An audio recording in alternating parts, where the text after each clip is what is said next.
বিসমিল্লাহির রহমানির রহিম। আসসালামু আলাইকুম। জনাতার রান্নাঘর থেকে সবাইকে জানাচ্ছি শুভেচ্ছা। আশা করি সবাই ভালো আছেন। আজকে একটা ভর্তা রেসিপি করব, সেটা হচ্ছে কচুর মুখী বা গাঁঠি যাই বলে।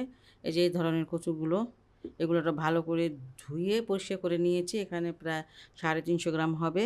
এটা আমি এখন সিদ্ধ দিয়ে দিব। 250 গ্রাম পানি দিলাম, দিয়ে এটাকে আমি সিদ্ধ বসিয়ে দিব। যতক্ষণ না সিদ্ধ হয় তখন সিদ্ধ করতে হবে।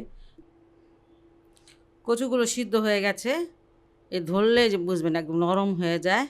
যাই হোক, এইভাবে কচুগুলো আগে সিদ্ধ করে নিতে হবে। আর এখন এটা আমি ছিলে নেব। আমি 1 চুটকি তেল দিয়ে দিচ্ছি, এখানে 5 কোয়া রসুন দিয়ে দিচ্ছি। কচু ভর্তাতে রসুনটা ভালো লাগে, এমনি তো আমি একটু রসুনটা খাই, ভর্তাতে ভালোই লাগে। 5 কোয়া রসুন, আর এখানে হচ্ছে 6টার মতন শুকনো মরিচ, 6-7, হ্যাঁ।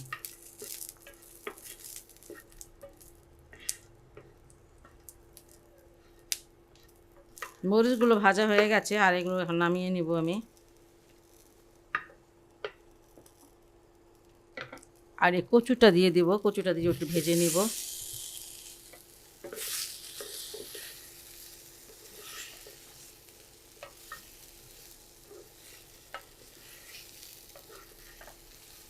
কচু আর রসুনটাকে খুব ভালো করে ভেজে নিয়েছি। একটু ভেজে নিলে হয় কি, ভর্তাটা খুব মজা লাগে। যাই হোক, এটা হয়ে গেছে, এটা নামিয়ে নিব এখন আমি। ভর্তাটা করতে আমি চলে আসলাম। লবণ দিয়ে দিলাম,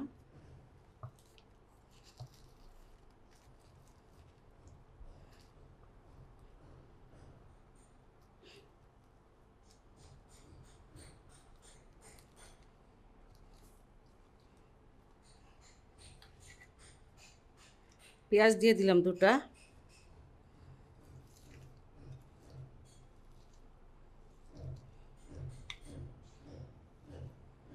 এই যে কচুগুলো মেখে নিচ্ছি, কচুগুলো কিন্তু নরম হইতে হবে, যেমন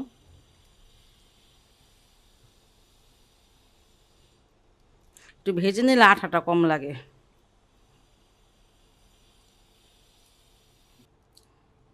সরিষার তেল দিয়ে দিচ্ছি।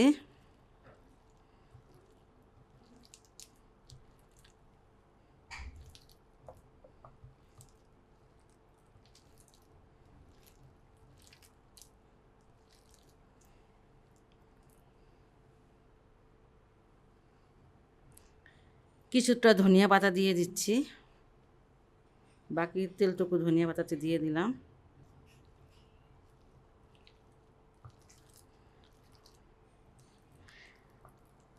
ভর্তাটা তেমন একটা ঝাল হয় নাই, আমি আর একটু ঝাল খাবো, এই জন্য আমি একটু চিলি ফ্লেক্স দিয়ে দিচ্ছি। আপনারা যে যেমন ঝাল খাবেন অমনই দিবেন।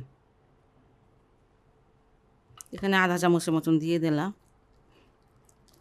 আর সরিষার তেলটাও একটু কমই লাগে, আর একটু দিব।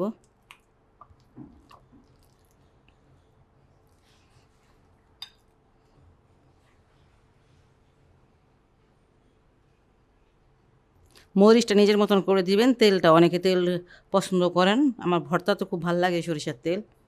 খুবই সহজ এবং টেস্টি একটা ভর্তা। আর এখন কচু অনেক পাওয়া যায়, আপনারা এটা বাসায় অবশ্যই ট্রাই করতে পারেন যদি ভালো লাগে।